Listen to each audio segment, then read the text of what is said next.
दादाजी राम राम और नए साल की बधाई। मैं लू दादाजी को वीडियो कॉल पर नए साल की बधाई दे रहा था। तभी उनकी पोती लू किंग युआन सिर्फ एक तौलिया लपेटे हुए अचानक मेरे पीछे आकर खड़ी हो गई। मेरे कपड़े? लू दादाजी भी हके बके रह गए। मैं भी सन्न हो गया और पूरे लू परिवार में तहलका मच गया। प्यारा और एकजुट परिवार वाले व्हाट्सएप ग्रुप पर तो जैसे मैसेज की बाढ़ आ गई। अकाउंट में 10 लाख रुपए आए, अकाउंट में 30 लाख रुपए आए, अकाउंट में 50 लाख रुपए आए, अकाउंट में 70 लाख रुपए आए। तभी लू दादाजी जोर से दहाड़े, दादाजी आ रहे हैं, सब रास्ते से हट जाओ। और उसी वक्त सीधे 5 करोड़ रुपए आने का मैसेज आ गया। लू दादाजी बाहर से तो बड़े शांत बनने का नाटक कर रहे थे, लेकिन उनके अंदर की खुशी छिप नहीं पा रही थी। वो बोले, अचेन के साथ मेरी ट्यूनिंग सबसे बेस्ट है। तुम सब मेरे होने वाले पोते दामाद के दिल में मेरी जगह छीनने की कोशिश मत करना। अचेन बेटा, पैसे दिल खोलकर उड़ाओ, घर का सारा पैसा तुम्हारा ही है। मेरी 20वीं बर्थडे पार्टी के दिन दीदी ने मुझे बहुत सीरियस होकर समझाया था, इधर उधर मत भटकना, ऊपर वाले पहले रेस्ट रूम में चले जाना और वीआईपी लाउंज से बिल्कुल दूर रहना। आज रात वहाँ कोई बहुत बड़ा वीआईपी आराम कर रहा है। मैंने भी लापरवाही से कह दिया, ठीक है मैं अभी जाता हूँ। लेकिन मुड़ते ही मैं दीदी की बात भूल गया। जैसे ही मैं दूसरी मंजिल के पहले कमरे के पास पहुंचा, मुझे अंदर से कुछ आवाजें आई। मुझे लगा कि दीदी ने मेरे लिए जो कमरा बताया था शायद वो ये पहला कमरा नहीं था। उस कमरे का दरवाजा थोड़ा खुला हुआ था और दरवाजे पर बड़े बड़े अक्षरों में लिखा वीआईपी रूम। मैंने पूरी तरह अनदेखा कर दिया। जैसे ही मैं आगे बढ़ा, मेरा पैर किसी चीज से टकराया। मैं खुद को संभाल नहीं पाया और सीधा आगे की तरफ गिर पड़ा। अरे ये इतनी मुलायम चीज क्या है? मैंने धीरे से सिर उठाया तो मेरी नजरें एक शांत पर बेहद खूबसूरत आंखों से मिली। लो भाई, लग गए। कहीं ये वही वीआईपी मेहमान तो नहीं है जिनके बारे में दीदी कह रही थी? उसने बड़े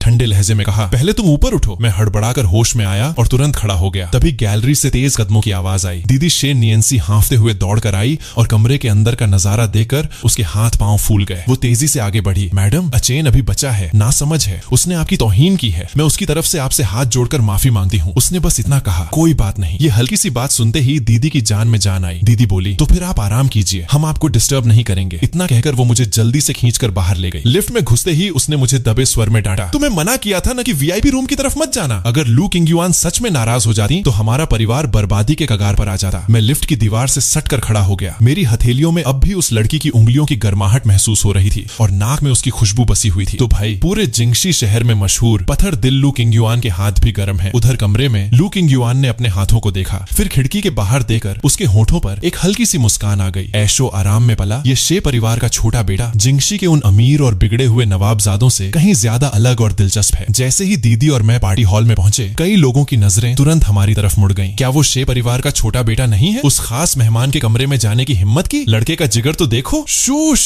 धीरे बोलो। क्या तुमने शे ग्रुप के मालिक का चेहरा नहीं देखा? जरूर लड़के ने कोई रायता फैलाया है। अब तो शे परिवार की शामत आने वाली है। मम्मी पापा भी तेजी से आगे आए। मम्मी ने जब देखा कि मुझे कोई चोट नहीं लगी है, तब जाकर उन्होंने चैन की सांस ली। दोनों ने दीदी की तरफ सवालिया नजरों से देखा। दीदी ने धीरे से सिर हिलाया, जिसका मतलब था कि बात बाद में करेंगे। इसके बाद वो मम्मी पापा को दूसरे मेहमानों को संभालने के लिए ले गई। मैं जैसे ही सोफे पर बैठा, तभी किसी की आवाज आई। अरे ये शे परिवार का छोटा मियां है ना? यहाँ अकेले बैठकर क्या ख्याली पुलाव पका रहे हो? अभी सुना कि तुम वीआईपी रूम में गए थे। मैंने सुना है कि लू साहिबा के पास तो कोई परिंदा भी पर नहीं मार सका। तुमने उनसे पंगा ले लिया, कहीं वो तुम्हें धक्के मारकर बाहर न निकलवा दें। मैंने कहा, अपना हाथ हटाओ। वो बोली, इतने गुस्से में क्यों आ रहे हो? क्या मैंने कुछ गलत कहा? तुम शे परिवार वालों की हैसियत लू साहिबा के सामने रत्ती भर भी नहीं है। उसकी बात पूरी भी नहीं हुई थी कि एक ठंडी और तीखी नजर ने उसे वहीं का वहीं जमा दिया। लू किंग युआन! वो नीचे कब आई? झाओ सुसु का चेहरा पल भर में सफेद पड़ गया। आसपास सन्नाटा छा गया। सबकी निगाहें इसी तरफ टिक गईं। मम्मी पापा के तो डर के मारे पसीने छूट गए। लू किंग युआन ने झाओ सुसु की तरफ दोबारा देखा तक नहीं। उसकी नजर भीड़ को चीरती हुई सीधे मुझ पर आकर रुक गई। उसने अपनी भौहें थोड़ी सिकोड़ी, जैसे वो कोई गुस्से में आया छोटा पिल्ला हो। उसने अपने असिस्टेंट को इशारा किया। असिस्टेंट तुरंत आगे बढ़ा। मिस झाओ, कृपया आप इसी वक्त यहाँ से चली जाइए। झाओ सुसु की जान में जान आई और वो तुरंत हॉल से 9-2-11 हो गई। अब किसी की हिम्मत नहीं थी कि मेरी तरफ आंख उठाकर भी देखे। लू किंग युआन अपने स्टाफ के साथ सीधे मेन टेबल की तरफ बढ़ गई। उसने जिस तरह मुझे देखा, मैं उसका मतलब नहीं समझ पाया। लू किंग युआन के बैठते ही पापा वाइन का ग्लास हाथ में लिए बड़ी सावधानी से उनके पास बधाई देने गए। मिस लू, आज हमारे बुलावे पर आने के लिए बहुत बहुत शुक्रिया। मैं आपके सम्मान में ये ड्रिंक लेता हूँ। उन्होंने कहा, मिस्टर शे, आप औपचारिकता न करें। उन्होंने शराब नहीं पी,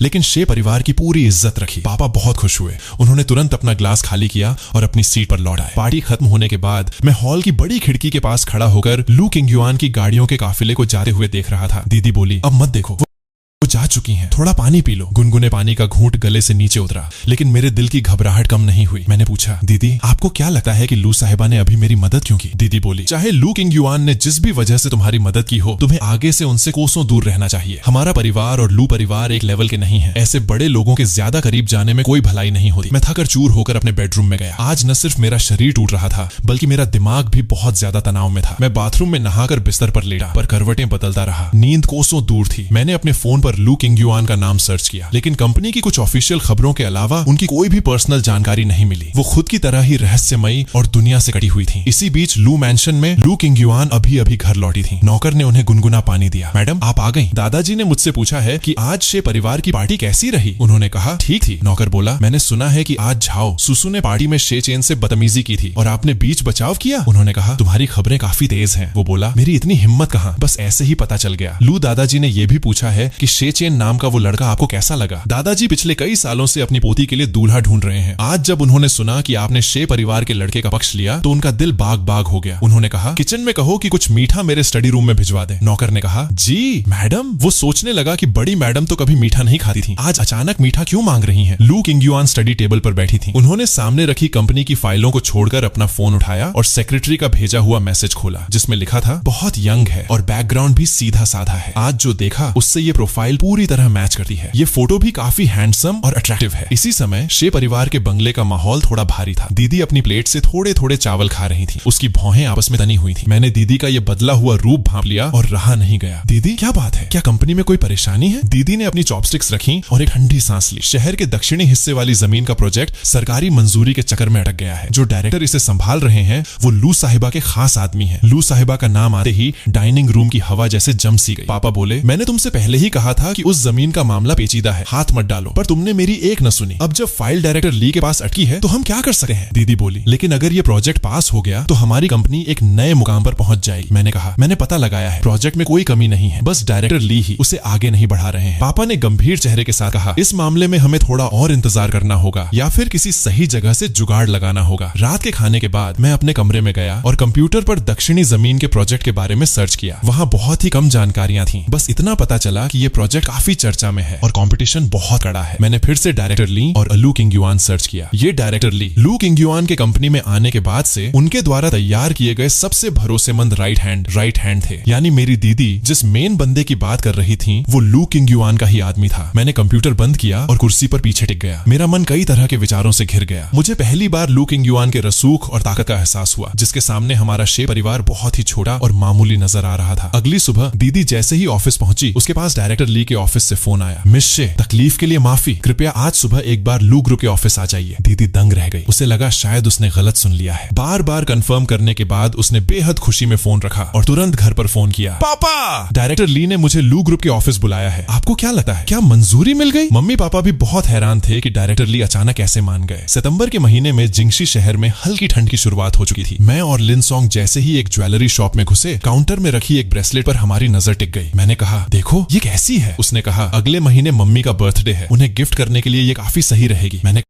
कहा चॉइस अच्छी है यार, आंटी को वैसे भी ऐसी सिंपल और क्लासी चीजें पसंद है, लेकिन इसकी कीमत तुम्हारे 2 महीने की पॉकेट मनी के बराबर लग रही है। हम दोनों आपस में हंस हंस कर बात कर ही रहे थे कि हमारे पीछे से अचानक एक जानबूझकर की गई तीखी हंसी सुनाई दी। अरे ये तो शे परिवार का छोटा बेटा है ना, क्यों आज से बड़ी मैडम तुम्हारे साथ नहीं आई? मेरे चेहरे की मुस्कान गायब हो गई और मेरी भौहें तन गईं। सुन निंगनिंग, बिल्डिंग मटेरियल किंग सुन झिशियांग की छोटी बेटी, जो शहर के अमीर सर्कल में अपनी बदतमीजी के लिए बदनाम थी। सुन परिवार पहले से परिवार के भरोसे ही मटेरियल सप्लाई का काम करके अमीर बना था, लेकिन बाद में पैसा आने पर सुन निंगनिंग पूरे सर्कल में दादागिरी करने लगी। खासकर हैंडसम और अमीर लड़कों को परेशान करना उसका शगल था। उसने पहले भी एक पार्टी में मुझसे बदतमीजी की थी। मुझे याद है मेरी दीदी ने उसे वहीं पर चेतावनी दी थी। लगता है वो उसी बात का बदला ले रही थी। मैं और लिन सॉन्ग वहां से निकलने लगे, पर सुन निंगनिंग ने हमारा रास्ता रोक लिया। वो जैसे ही पास आई मुझे हल्की शराब की बू आई। इतनी जल्दी क्या है शे छोटे मियां, जरा इस मिस सुन से बात तो करो। सुना है शे परिवार आजकल डायरेक्टर ली के साथ किसी प्रोजेक्ट की डील कर रहा है। क्या इत्तेफाक है? मेरे पापा और डायरेक्टर ली पुराने दोस्त हैं। मैं अपने पापा से कहकर तुम्हारे परिवार की थोड़ी सिफारिश करवा दूंगी, शायद प्रोजेक्ट पास हो जाए, लेकिन हाँ ये मदद मुफ्त में नहीं होगी। मैंने सुन निंगनिंग का हाथ झटक दिया। पास खड़ा लिन सॉन्ग उसे देखकर मुस्कुराया। सुन निंगनिंग, थोड़ी शर्म करो। तुम्हें क्या लगता है शे परिवार में कोई मर्द नहीं बचा? सुन निंगनिंग के दिमाग पर शायद शराब हावी थी। उसने दांत पीसते हुए कहा, तुम्हारी हिम्मत कैसे हुई मुझे मना करने की? देखना चाहोगे? मैं आज तुम्हें इस मॉल से बाहर नहीं जाने दूंगी। उसके पीछे खड़े चारों बॉडीगार्ड्स ने हमें घेर लिया। मैंने अपना फोन निकाला और ठंडी नजरों से उसे देखा। सुन निंगनिंग, मैं कह रहा हूँ तमीज में रहो, मैं अभी अपनी दीदी को फोन कर रहा हूँ। वो बोली, करो फोन। कौन? मैं भी तो देखूं शे नियंसी मेरा क्या बिगाड़ लेती है। अगर आज तुमने मेरा कहा नहीं माना तो ये बात यहीं खत्म नहीं होगी। जैसे ही उसकी उंगलियां मेरी कलाई को छूने ही वाली थी। लू साहिबा! सुन निंगनिंग ने चौंक कर पीछे देखा। दुकान के बाहर गैलरी में काले सूट पहने लोगों की एक कतार खड़ी थी और उनके आगे एक बेहद खूबसूरत और प्रभावशाली महिला खड़ी थी। उसने किसी की तरफ नहीं देखा, बस उसकी शांत नजरें दुकान के फायर सेफ्टी और इमरजेंसी गेट्स को देख रही थीं, जैसे वो सिर्फ अपने ग्रुप के इस मॉल का रूटीन चेकअप कर रही हो। लेकिन उसकी उस एक अनजानी नजर ने ही सुन निंगनिंग के होश ठिकाने लगा दिए। लू किंगयुआन! वो डरते डरते लू किंगयुआन के पास गए। उसकी आवाज कांप रही थी। मैडम लू, मुझसे गलती हो गई। आप बड़े दिल वाली हैं, प्लीज मुझे इस बार माफ कर दीजिए। मैं स्तब्ध रह गया। लू किंगयुआन को देखकर मेरा दिल तेजी से धड़कने लगा। लू किंगयुआन ने सुन निंगनिंग की तरफ ध्यान भी नहीं दिया। उसने अपनी नजर मॉल के मैनेजर की तरफ घुमाई। यहाँ का सिक्योरिटी मैनेजमेंट इस तरह काम करता है? मॉल का मैनेजर डर के मारे पीला पड़ गया और झुककर माफी मांगने लगा। माफ कीजिएगा मैडम लू, ये हमारी लापरवाही है, हम इसे तुरंत ठीक करेंगे। इस एरिया के सिक्योरिटी मैनेजर को बुलाओ। 10 मिनट बाद मुझे ऑफिस में रिपोर्ट चाहिए। इतना कहकर उनकी नजर मुझ पर पड़ी। उन्होंने देखा कि मैं वहां बिल्कुल सीधा खड़ा था। उनकी भौहें बहुत ही बारीक तरीके से सिकुड़ गईं। असिस्टेंट चेन, शे के छोटे साहब और उनके दोस्त को घर छोड़कर आओ। जी मैडम लू। चेन शुएनिंग ने एक कदम आगे बढ़ाया और मेरे व लिन सॉन्ग की तरफ इशारा किया। मिस्टर शे, मिस्टर लिन, कृपया मेरे साथ आइए। मैं होश में आया। मैं लू किंगयुआन को शुक्रिया कहना चाहता था, पर देखा कि वो गैलरी के कोने से ओझल हो चुकी थी। सुन निंगनिंग ने राहत की सांस ली और तुरंत वहां से भाग खड़ी हुई। मैं चेन शुएनिंग के साथ नीचे गया। वो हमें एक लिफ्ट के पास ले गई। मैंने देखा कि अंदर लाल रंग का कारपेट बिछा था और दीवारों पर खूबसूरत पेंटिंग्स थीं, जो आम लिफ्ट से बिल्कुल अलग थीं। मिस्टर शे, मिस्टर लिन, कृपया अंदर आइए। हम दोनों के अंदर जाने के बाद चेन शुएनिंग भी अंदर आई और बेसमेंट ए का बटन दबाया। लिफ्ट से बाहर निकालते ही मुझे एक आलीशान काली कार दिखी। मुझे याद आया कि पापा ने बताया था कि ये लू ग्रुप के टॉप मैनेजमेंट की ऑफिशियल कार होती है। मिस्टर शे, क्या आपको सीधे शे परिवार के पुश्तैनी बंगले पर छोड़ना है या आपके पर्सनल अपार्टमेंट में? उसे कैसे पता कि मेरा कोई अपार्टमेंट भी है? मैंने तुरंत खुद को संभाला और जवाब दिया, पुश्तैनी बंगले पर ही छोड़ दीजिए। शुक्रिया मिस चेन। मिस चेन, एक बात पूछनी थी। मेरी दीदी शे नियंसी आजकल दक्षिणी प्रोजेक्ट पर काम कर रही हैं और उसके इंचार्ज डायरेक्टर ली हैं। तो क्या आप? मेरी बात पूरी होने से पहले ही चेन शुएनिंग ने मुझे टोक दिया। मिस्टर शे, मैडम लू का सख्त निर्देश है कि काम के मामलों में मिस शे को सीधे ऑफिशियल प्रोसेस का पालन करना चाहिए। मैंने तुरंत माफी मांगी। सॉरी मिस चेन, मेरा वो मतलब नहीं था। मैं तो बस आगे की ई सीट पर बैठी चेन शुएनिंग ने मुड़कर मुझे धीरे से सिर हिलाया। मिस्टर शे, माफी मांगने की जरूरत नहीं है। मिस शे की बिजनेस वर्ल्ड में बहुत अच्छी इमेज है और मैडम लू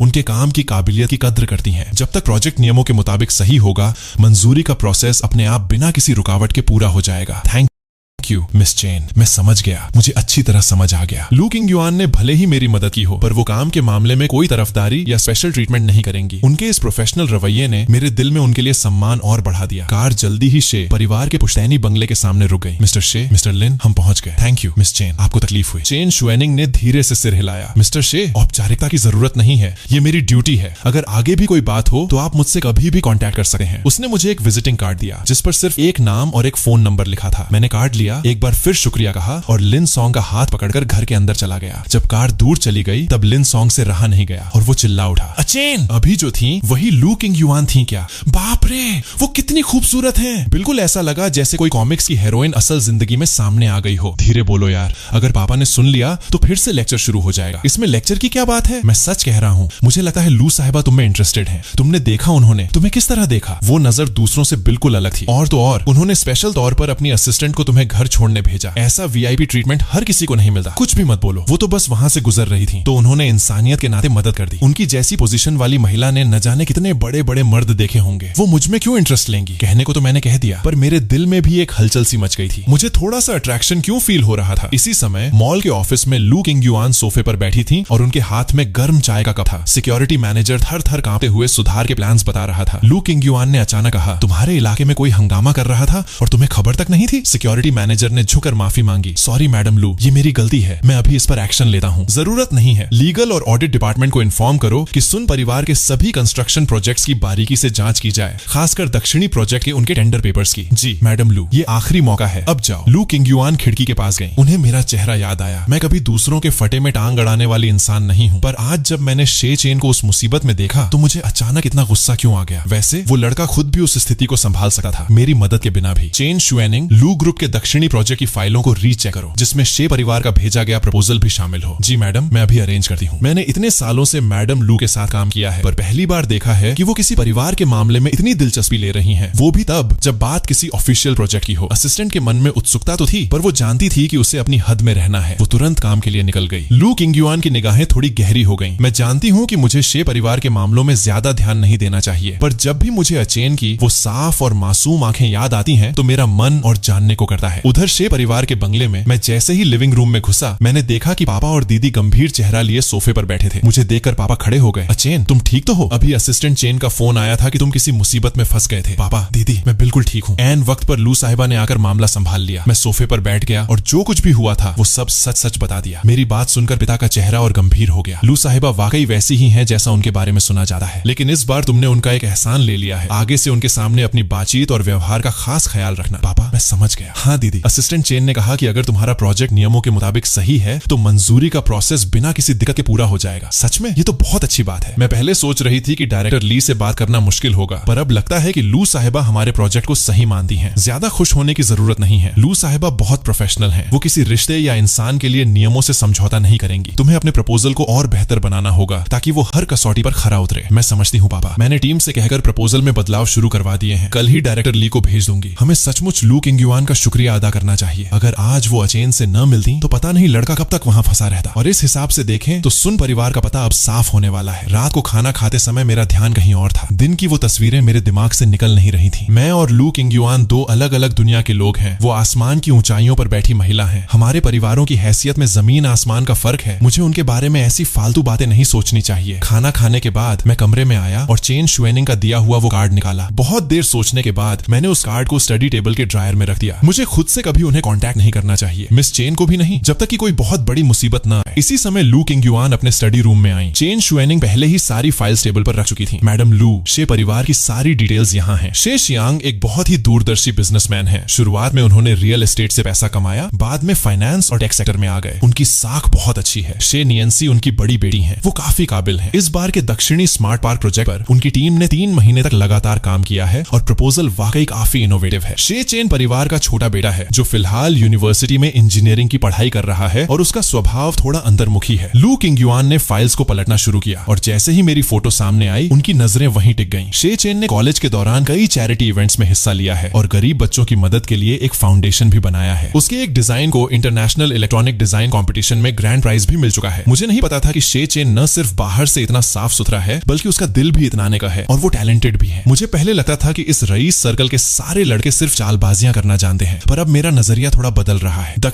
दक्षिणी प्रोजेक्ट पर थोड़ा खास ध्यान रखना। ये देखना कि मंजूरी का प्रोसेस पूरी तरह फेयर हो, कोई भी पीठ पीछे कोई गड़बड़ न करने पाए। जी मैडम, मैंने टीम लगा दी है। सुन झिशियांग की कंपनी में हाल ही में कुछ गड़बड़ियां पाई गई हैं। उनके मटेरियल की क्वालिटी स्टैंडर्ड के मुताबिक नहीं है। मैंने सारे सबूत मार्केट रेगुलेटरी डिपार्टमेंट को भेज दिए हैं। उम्मीद है जल्दी ही एक्शन होगा। शे नियंसी दक्षिणी प्रोजेक्ट की मीटिंग के ब्रेक के दौरान अपने फोन में मॉल के सीसीटीवी की उस फोटो को बार बार देख रही थी। मीटिंग उम्मीद से कहीं ज्यादा अच्छी रही थी। अभी अभी डायरेक्टर ली ने उनके प्रपोजल की जमकर तारीफ की थी, जो एक हफ्ते पहले के बर्ताव से बिल्कुल अलग था जब उन्हें मिलने तक का मौका नहीं मिल रहा था। शे नियंसी दिल ही दिल में जानती थी कि ये सब उस मॉल वाले वाकये का ही असर है। मिस शे, डायरेक्टर ली आपको मंजूरी की टाइमलाइन फाइनल करने के लिए अंदर बुला रहे हैं। तभी खबर आई कि रेगुलेटरी डिपार्टमेंट को संसून परिवार के खिलाफ पुख्ता सबूत मिले हैं और उन्होंने सुन परिवार की फैक्ट्रियों पर छापा मारकर घटिया क्वालिटी के कारण काम तुरंत रोकने का आदेश दे दिया है। शे नियंसी ने फोन जेब में रखा और जवाब दिया, मैं अभी आती हूँ। उसकी आवाज में थकान साफ महसूस हो रही थी। प्रोजेक्ट को ठीक करने के लिए वो 3 रातों से सोई नहीं थी और ऊपर से कल रात मेरी चिंता में उसकी नींद उड़ी हुई थी। मीटिंग रूम में घुसते ही डायरेक्टर ली ने उसे देखकर मुस्कुराते हुए हाथ हिलाया। मिस शे, आप बिल्कुल सही समय पर आई हैं। आपको एक बात बतानी है। मैडम लू ने पिछले हफ्ते के दौरे के समय आपका शुरुआती प्रपोजल देखा था और खासकर इसके इको फ्रेंडली पार्ट की तारीफ की थी। उन्होंने कहा था कि ये प्रोजेक्ट की सही दिशा है। शे नियंसी के कदम वहीं ठिठक गए। उसकी उंगलियां आपस में भिंच गईं। लू ग्रुप इस इंडस्ट्री का लीडर है और पापा ने बचपन से सिखाया था कि बड़ी कंपनियों के साथ काम करते समय हमेशा फेयर रूल्स पर ही भरोसा करना चाहिए। शे परिवार ने 30 साल तक बिजनेस में अपनी मेहनत से नाम कमाया कमाया था। उन्होंने कभी शॉर्टकट नहीं लिया था, लेकिन इस बार खुद लू किंग-युआन ने आगे बढ़कर शे परिवार पर अपनी कृपा की रोशनी डाली थी। डायरेक्टर ली, आपकी तारीफ के लिए शुक्रिया। हमारी टीम बस काम को मजबूत बनाना चाहती थी। ये हमारी तरफ से किए गए कुछ नए बदलाव हैं, आप देख लीजिए। डायरेक्टर ली ने फाइल्स पलटते हुए अचानक सिर उठाया।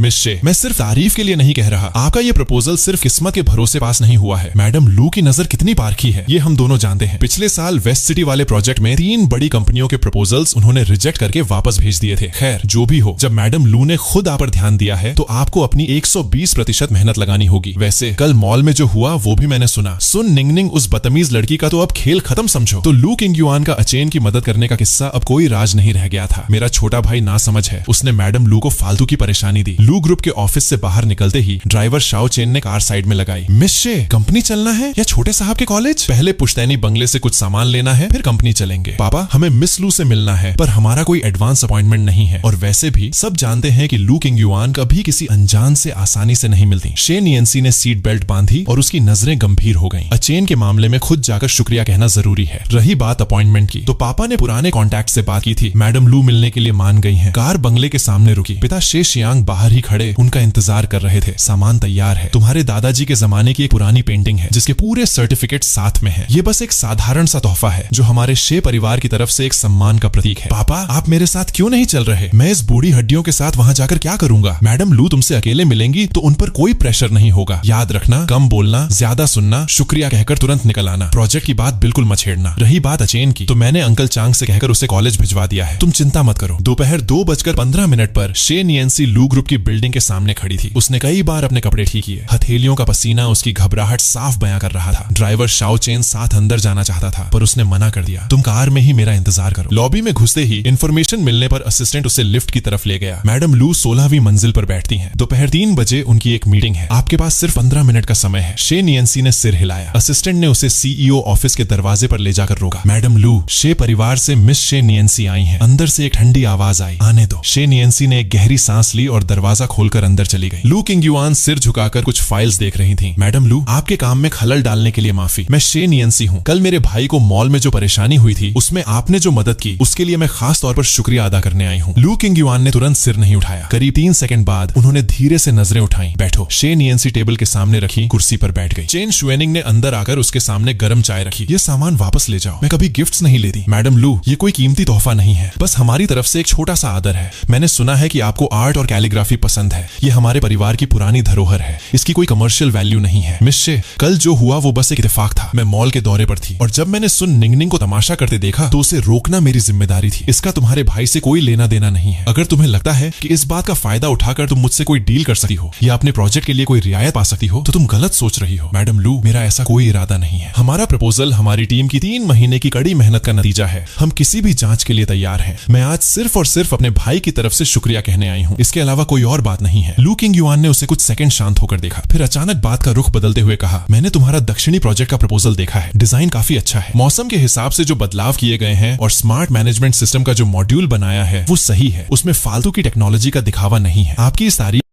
के लिए बहुत बहुत धन्यवाद मैडम लू। हमारी टीम पूरी ईमानदारी से काम करेगी और क्वालिटी में कोई कमी नहीं छोड़ेगी। ये मेरी तारीफ नहीं है, बल्कि आपका काम नियमों के मुताबिक सही है। उन्होंने प्रोजेक्ट फाइल का एक पन्ना पलटते हुए कहा, लेकिन यहाँ एक कमी है। मैंने अपनी टीम से कहकर इसे ठीक करवाया है। मेरा सुझाव है कि तुम इसे ले जाकर एक बार देख लो। लू साहिबा इतनी व्यस्त रहने के बावजूद खुद एक प्रोजेक्ट के वेंटिलेशन डिजाइन पर ध्यान दे रही थी। आपका बहुत बहुत शुक्रिया मैडम लू। मैं वापस जाकर इसे तुरंत ठीक करवाऊंगी। शुक्रिया की जरूरत नहीं है, मैं ये सिर्फ काम की क्वालिटी के लिए कर रही हूँ। लू किंग-युआन ने अपनी घड़ी देखी। चेन शुएनिंग तुरंत इशारा समझ गई। मिस शे, मैडम लू की 3 बजे की मीटिंग का समय हो गया है, तो फिर मैं आपको और परेशान नहीं करूंगी। एक बार फिर से आपका बहुत बहुत धन्यवाद जो आपने कल मेरी मदद की। वो जैसे ही मुड़ने लगी, पीछे से एक बिल्कुल शांत और ठंडी आवाज आई, शे नियंसी। जी मैडम लू, फरमाइए। लू किंग-युआन कुर्सी पर पीछे टिक गई और शे नियंसी की तरफ देखा। शे चेन येंदा यूनिवर्सिटी में इंजीनियरिंग का 2nd ईयर का स्टूडेंट है और जिंगशी का ये रईस सर्कल उन सीधे स्टूडेंट्स के लिए नहीं है जो सिर्फ अपनी पढ़ाई और रिसर्च में ध्यान देना चाहते हैं। सुन निंगनिंग तो इस सर्कल की सबसे मामूली लड़की है। कल जब वो मॉल में था तो उसके पास एक बॉडीगार्ड तक नहीं था। मिस शे, एक बड़ी बहन के तौर पर तुम्हारी ये लापरवाही वाकई समझ से बाहर है। ये मेरी गलती है, मैंने इस तरफ ध्यान नहीं दिया। आगे से ऐसा कभी नहीं होगा। शे परिवार को अगर जिंगशी में अपनी जगह बनानी है तो तुम्हारा काम तुम्हारी ताकत होना चाहिए। तुम्हें किसी के इत्तेफाक से किए गए एहसान के भरोसे नहीं रहना चाहिए। अपने भाई का ख्याल रखो, कहीं ऐसा न हो कि कोई उसका इस्तेमाल करके शे परिवार को ब्लैकमेल करने लगे। शे नियंसी बात की गहराई समझ गई। वो धीरे से दरवाजा खोलकर बाहर निकल गई। चेन शुएनिंग दरवाजे पर ही खड़ी थी। उसने एक कार्ड आगे बढ़ाया। मिस शे, मैडम लू के निर्देश के मुताबिक अगर आगे से मिस्टर शे को कोई भी परेशानी हो तो आप सीधे इस नंबर पर कॉल कर सकती हैं, लेकिन बेहतर होगा कि आगे कोई परेशानी आए ही नहीं। कार में बैठने के बाद ड्राइवर शाओ चेन ने जब उसका उतरा हुआ चेहरा देखा तो तुरंत पानी की बोतल आगे बढ़ाई। शे नियंसी ने एक घूंट पानी पिया, तब जाकर उसकी धड़कनें नॉर्मल हुई। मैं ठीक हूँ। उसने चेन शुएनिंग का कार्ड संभाल कर रख लिया। मैडम लू ने प्रोजेक्ट में सुधार के जो नोट्स दिए हैं उन्हें ले जाकर तुरंत टेक्निकल टीम को दो। मुझे आज ही नया प्रपोजल तैयार चाहिए। कंपनी की तरफ जाते हुए रास्ते में शे नियंसी के पास मेरा फोन आया। दीदी, मैं कॉलेज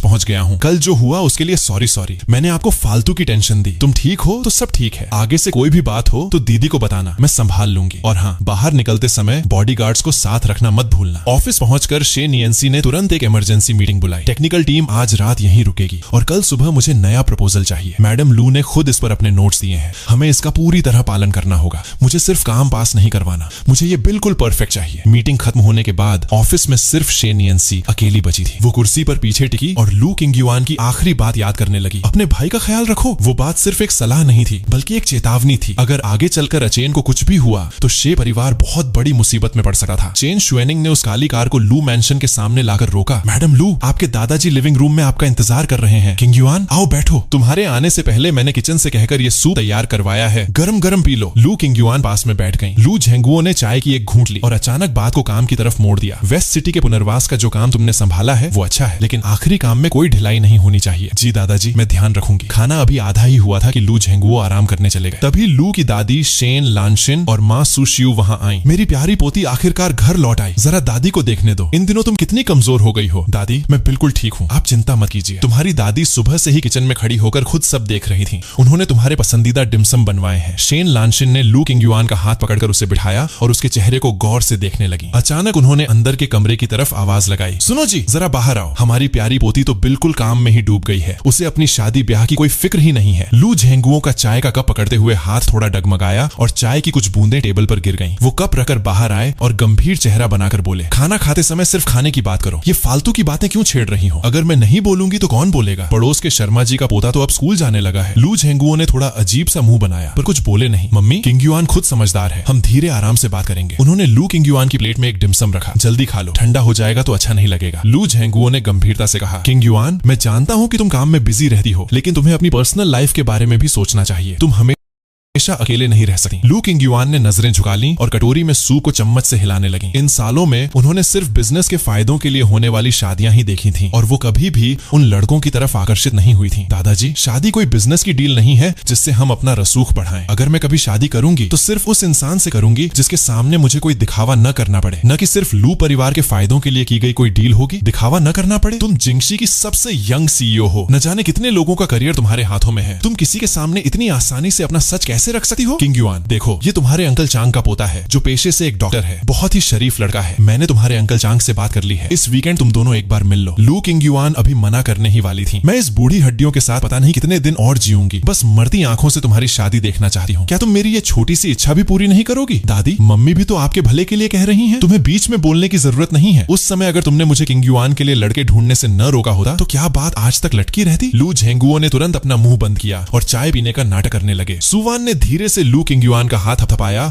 और आंखों ही आंखों में इशारा किया कि अभी हाँ कह दे। तभी लू किंगयुआन के पिता लू फेंगनियन बाहर से अंदर आए। मैं आ गया। हाँ किंगयुआन, येंदा यूनिवर्सिटी के चांसलर ने तुम्हारे लिए ये इनविटेशन कार्ड भिजवाया है। वो तुम्हें कॉलेज के एनिवर्सरी फंक्शन में चीफ गेस्ट के तौर पर बुलाना चाहते हैं। कॉलेज का फंक्शन? ये तो बहुत अच्छी बात है। येंदा एक नामी यूनिवर्सिटी है, वहाँ जरूर कई होनहार और अच्छे लड़के होंगे। किंगयुआन, तुम्हें वहाँ जरूर जाना चाहिए। येंदा तुम्हारी खुद की पुरानी यूनिवर्सिटी रही है और 100 साल का ये फंक्शन वाकई खास है। तुम्हें जाना चाहिए। रही बात शादी दादी की, तो दादी की बात को अनसुना मत करना। इस साल के आखिर तक मुझे कोई न कोई नतीजा चाहिए। अगर उस फंक्शन में कोई लड़का पसंद आ जाए तो उसे सीधे घर ले आना, ताकि दादी भी एक बार देख लेफ्टिनेंट। मैं जानती थी कि दादी के सामने इस बात से बचना नामुमकिन है। मैडम लू, येंदा यूनिवर्सिटी के फंक्शन का पूरा शेड्यूल तैयार हो गया है। कॉलेज अथॉरिटीज चाहती हैं कि आप ओपनिंग सेरेमनी में युवा और शहर का विकास विषय पर 10 मिनट की स्पीच दें। इसके अलावा कॉलेज की कमेटी ने मेहमानों की एक लिस्ट भी भेजी है, आप एक बार देख लीजिए। शे परिवार का नाम इस लिस्ट में क्यों है? कमर्शियल प्रोजेक्ट शे परिवार का जो दक्षिणी स्मार्ट पार्क प्रोजेक्ट है, वो येंदा यूनिवर्सिटी के आर्किटेक्चर डिपार्टमेंट का एक केस स्टडी है। इसलिए कॉलेज ने खास तौर पर मिस शे को बिजनेस रिप्रेजेंटेटिव के तौर पर इनवाइट किया है और उनके लिए एक सेमिनार में अपने प्रोजेक्ट का एक्सपीरियंस शेयर करने का टाइम भी फिक्स किया है।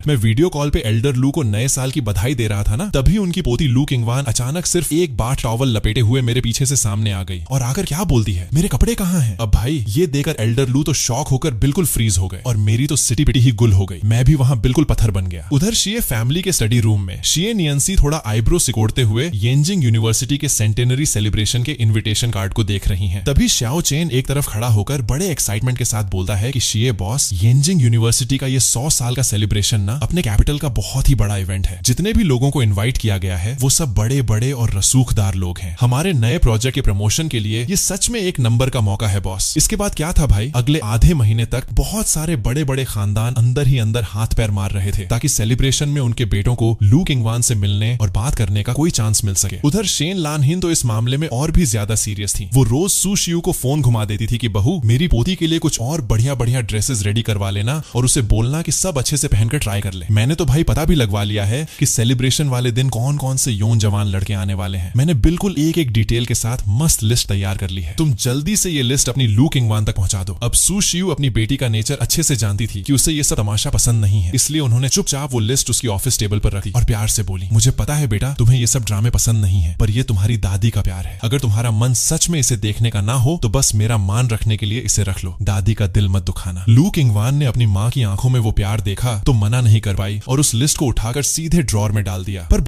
बात वही है ना भाई, वो ड्रॉर उसके बाद फिर कभी खुला ही नहीं। खैर, जब सेलिब्रेशन का दिन आया तो लू किंगवान चीफ गेस्ट के तौर पर स्टेज पर स्पीच देने के लिए आई। पोडियम पर आकर वो बोली, रेस्पेक्टेड टीचर्स, प्यारे स्टूडेंट्स और यहाँ आए हुए सभी मेहमानों, आप सभी को मेरी तरफ से गुड मॉर्निंग। अब मैं अभी ठीक से संभल भी नहीं पाया था कि अचानक मेरे कानों में डायरेक्टर शिए और प्रोफेसर झांग की आवाज गूंजी, क्यों भाई रेडी हो ना, चलो चलो अब बुके देने का टाइम हो गया है। मैंने भाई एक लंबी गहरी सांस ली और प्रोफेसर झांग के हाथ से वो फूलों का बुके पकड़ लिया। लाइन से लेकर स्टेज तक का डिस्टेंस वैसे तो बस कुछ ही मीटर का था यार, पर कसम से मुझे अपने दिल की धड़कन साफ साफ सुनाई दे रही थी। मैंने स्टेज पर जाकर बोला, लू बॉस, हेलो। लू किंगवान ने हाथ बढ़ाकर जैसे ही बुके लिया, उनका हाथ गलती से मेरे हाथ से टच हो गया। भाई मैं तो एक झटके में ऐसे पीछे हटा जैसे किसी ने 440 वोल्ट का करंट मार दिया हो। फिर खुद को संभाल कर जो रटा मार के गया था वही बोलना शुरू किया कि येंजिंग यूनिवर्सिटी का स्टूडेंट होने के नाते इस 100 साल के ऐतिहासिक सेलिब्रेशन का गवाह बनना हमारे लिए बड़े ही गर्व की बात है और उससे भी बड़ी खुशकिस्मती ये है कि हमें आपकी स्पीच सुनने का मौका मिला। आपकी बातों ने हमें ये सिखाया है कि आज के यूथ को। अब भाई आगे की लाइन मेरे दिमाग से बिल्कुल स्लिप हो गई, मैं अटक गया। तभी सामने से लू किंगवान ने धीरे से बोला, अपने दिल में देश के लिए जज्बा रखना चाहिए और इस दौर की जिम्मेदारी उठानी चाहिए। भाई साहब, मैंने एक झटके में अपना सिर ऊपर उठाया जैसे किसी डूबते को तिनके का सहारा मिल गया हो और तुरंत उनकी लाइन दोहराई कि अपने दिल में देश के लिए जज्बा रखना चाहिए और इस दौर की जिम्मेदारी उठानी चाहिए। हम हमेशा आपको अपना रोल मॉडल मानकर चलेंगे और पढ़ाई लिखाई में खुद को और बेहतर बनाने की पूरी कोशिश करेंगे ताकि अपने देश की तरक्की में अपना छोटा सा योगदान दे सकें।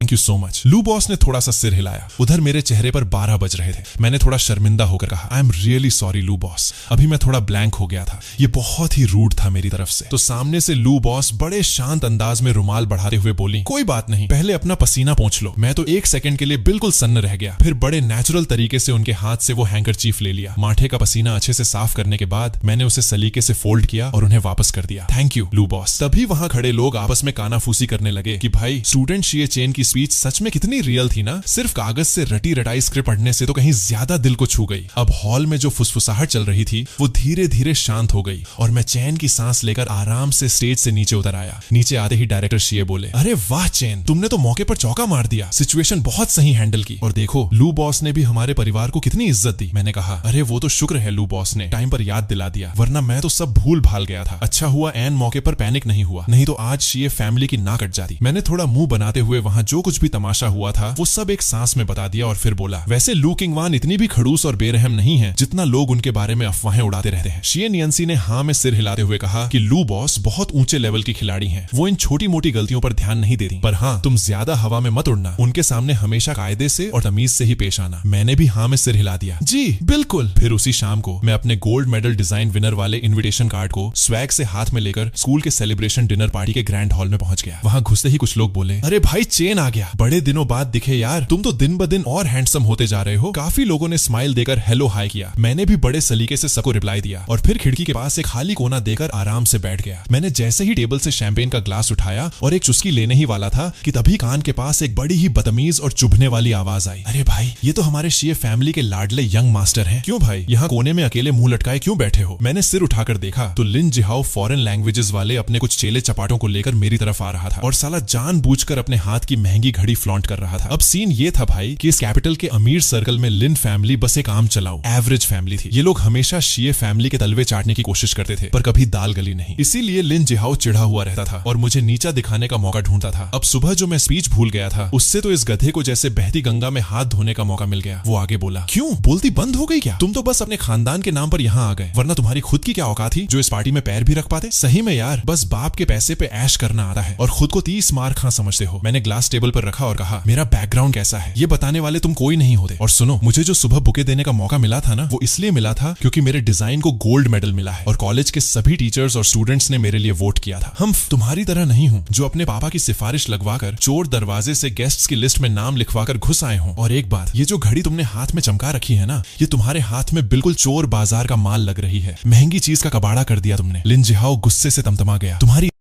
इतनी हिम्मत कि तुम मुझसे इस टोन में बात करो? मैंने हंसते हुए कहा, मिस्टर लिन जरा पैर जमा के खड़े रहो, कहीं अभी चक्कर खा के गिर पड़े ना तो तुम्हारे पापा कल आकर रोएंगे कि मैंने तुम्हें डांट दिया। तभी पीछे से एक कड़क आवाज आई, मिस्टर लिन पब्लिक प्लेस में अपनी जुबान और तमीज का थोड़ा ध्यान रखिए। आवाज सुनते ही लिन जिहाओ के तोते उड़ गए। लू बॉस! अरे मैं तो बस स्टूडेंट शिए के साथ ऐसे ही मजाक मस्ती कर रहा था, बस इसके गोल्ड मेडल जीतने की खुशी मना रहे थे हम तो। लू किंगवान ने उसे घूरते हुए कहा, मिस्टर लिन की परवरिश कैसी है? ये तो उनके फादर को ही अच्छे से सिखाना चाहिए। इसके बाद लू किंगवान ने अपनी असिस्टेंट चेन शुएनिंग को धीरे से एक इंस्ट्रक्शन दिया जिसे सुनते ही लिन जिहाओ का चेहरा बिल्कुल हल्दी की तरह पीला पड़ गया। तभी फ्लैशबैक में वही सुबह वाला सीन दिमाग में घूमा कि जब मैं वीडियो कॉल पे एल्डर लू को नए साल की बधाई दे रहा था तभी उनकी पोती लू किंगवान अचानक सिर्फ एक बार टॉवल लपेटे हुए मेरे पीछे से सामने आ गई थी और पूछ रही थी कि मेरे कपड़े कहाँ हैं। एल्डर लू शॉक होकर फ्रीज हो गए थे और मैं भी वहां बिल्कुल पत्थर बन गया था। वापस प्रेजेंट में आते ही मैंने बड़े सलीके से कहा, थैंक यू लू बॉस, सुबह स्टेज पर मेरी लाज रखने के लिए आपका बहुत बहुत शुक्रिया। मैंने बड़े तमीज से लू किंगवान को थैंक यू बोला। अब लिन जिहाओ ने जब ये नजारा देखा कि लू बॉस तो मेरे साथ इतनी नरमी से बात कर रही हैं तो उसका मुंह और छोटा हो गया। वो अपना सा मुंह लेकर अपने दोस्तों के साथ दुम दबाकर वहां से निकल गया। लू किंगवान मुझसे बोली, वैसे तुमने अभी बहुत सही तरीके से जवाब दिया, ना ज्यादा एटीट्यूड दिखाया और ना ही दबे। मैंने कहा, वो खुद ही आकर फालतू में पंगा ले रहा था। वो मुस्कुराई, मोमो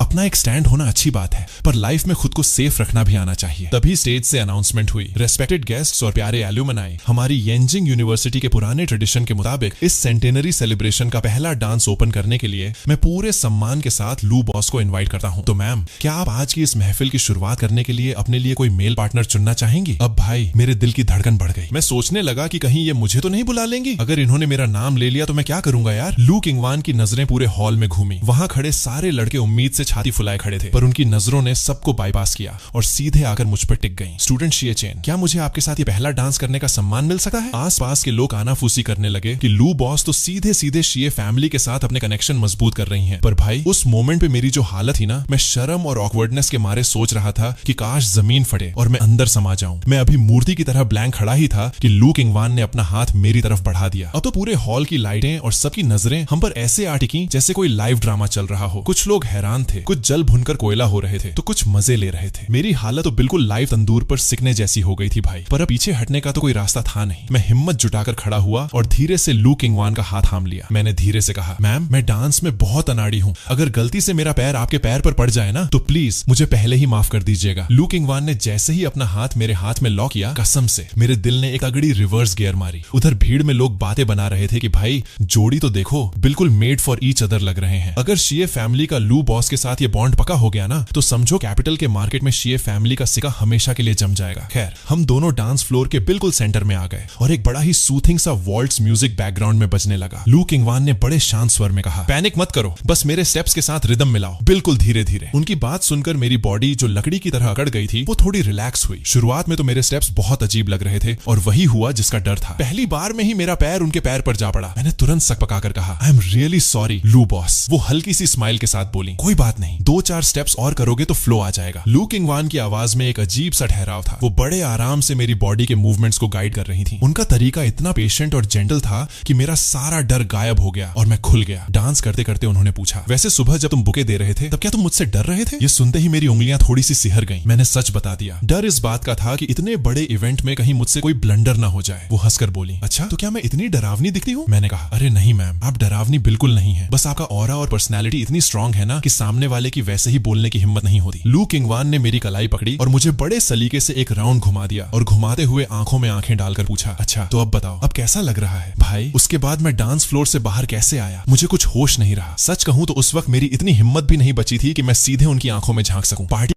के सेकंड हाफ में तो नजारा ही बदल गया भाई। बहुत सारे रईस और बड़े बड़े बिजनेसमैन खुद चलकर मेरे और लू किंगवान के पास आने लगे और बड़े ही मक्खन लगाने वाले अंदाज में बात करने लगे। खासकर वो लोग जो पहले हमारी शिये फैमिली को घास नहीं डालते थे, वो अब अपनी दोस्ती का हाथ आगे बढ़ाने के लिए उतावले हो रहे थे। शिये नियंसी ने भी बिना किसी गड़बड़ के सबको बहुत ही पॉलिटिकली और स्मूथली हैंडल किया। उन्हें अंदर ही अंदर पता चल चुका था कि लिन जिहाओ और उसका बाप बेइज्जती के मारे दुम दबाकर पार्टी से खिसक चुके हैं। उधर लिन परिवार की गाड़ी में सीन चल रहा था कि लिन जिहाओ का बाप गुस्से में चिल्लाया, साले गधे, मैंने तुझे कितनी बार वार्न किया है कि शिये फैमिली के किसी बंदे से पंगा मत लेना और लू बॉस से तो गलती से भी मत टकराना, पर नहीं, तुझे तो अपनी अक्ल चलानी थी। अब देख, पूरे सर्कल में हमारे खानदान की थू थू करवा दी तूने। लिन जिहाओ मुंह फुलाकर बोला, पर पापा मुझे बस ये हजम नहीं हो रहा था कि उस शिये चेन पर लू बॉस इतनी मेहरबान क्यों है, उसमें ऐसा क्या है? उसका बाप डांटे हुए बोला, क्योंकि वो टैलेंटेड है बेवकूफ, और शिये फैमिली का क्लास और वैल्यूज हमारे इस दिखावे के बिजनेस से कहीं ज्यादा ऊपर है। कल से तेरा बाहर निकलना बंद। घर में बैठकर अपनी इस हरकत पर पछतावा कर। अगर अब कोई और तमाशा किया ना तो मुझसे बुरा कोई नहीं होगा। इधर पार्टी में जब थोड़ा ब्रेक हुआ तो मैं थोड़ी खुली हवा खाने के लिए बालकनी की तरफ चला गया। देखा तो लू किंगवान भी मेरे पीछे पीछे बाहर आ गई। रात की हवा में थोड़ी ठंडक थी तो मैंने तुरंत अपना कोट उतारा और उनके कंधों पर डालते हुए बोला, लू बॉस, बाहर थोड़ी ठंडी हवा चल रही है, आप ये ले लीजिए। लू किंगवान ने बिना किसी ना नुकुर के वो कोट ले लिया और अपने कंधों पर सेट कर लिया। उस कोट से आ रही सीडार की हल्की सी खुशबू ने जैसे उनके मूड को एकदम फ्रेश और वार्म कर दिया। वो शांत होकर बोली, आगे से ना ऐसे फालतू और ओछे लोगों के मुंह लगना बंद करो। मैंने सफाई दी, मुझे पता है मैम, पर कसम से मैं तो आराम से बैठा था। वो लोग खुद ही आकर जबरदस्ती की फुटेज खा रहे थे। मैंने तो उन्हें भाव भी नहीं दिया था। वो आगे बोली, मुझे सब पता है, ये जो कैपिटल का अमीर सर्कल है ना, ये बाहर से जितना तड़क भड़क वाला दिखता है, इसके अंदर उतनी ही गंदी पॉलिटिक्स और साजिशें चलती हैं। ये लिन फैमिली और इनके जैसे कुछ छोटे मोटे लोग जो दूसरों के टुकड़ों पर पलते हैं, आजकल कुछ ज्यादा ही उड़ रहे हैं। अगर तुम इनके चक्कर में पड़ोगे तो फालतू के पंगों में फंस जाओगे। भाई ये सुनकर मेरे दिल में घंटी बजी, क्या ये सच में मेरे लिए इतनी फिक्रमंद है? मोमो, वो आगे बोली, खैर आगे से कॉलेज में या बाहर कोई भी ऐसी प्रॉब्लम आए जो तुमसे सॉल्व ना हो रही हो तो बिना झिझक सीधे चेन शुएनिंग को कॉल लगा देना। इतना बोलकर वो बड़े ग्रेस के साथ वापस हॉल के अंदर चली गई। मैंने तुरंत अपनी जेब से स्केचबुक निकाली और वहीं खड़े खड़े कुछ ही स्ट्रोक्स में उनकी वो खूबसूरत बैक प्रोफाइल स्केच कर दी।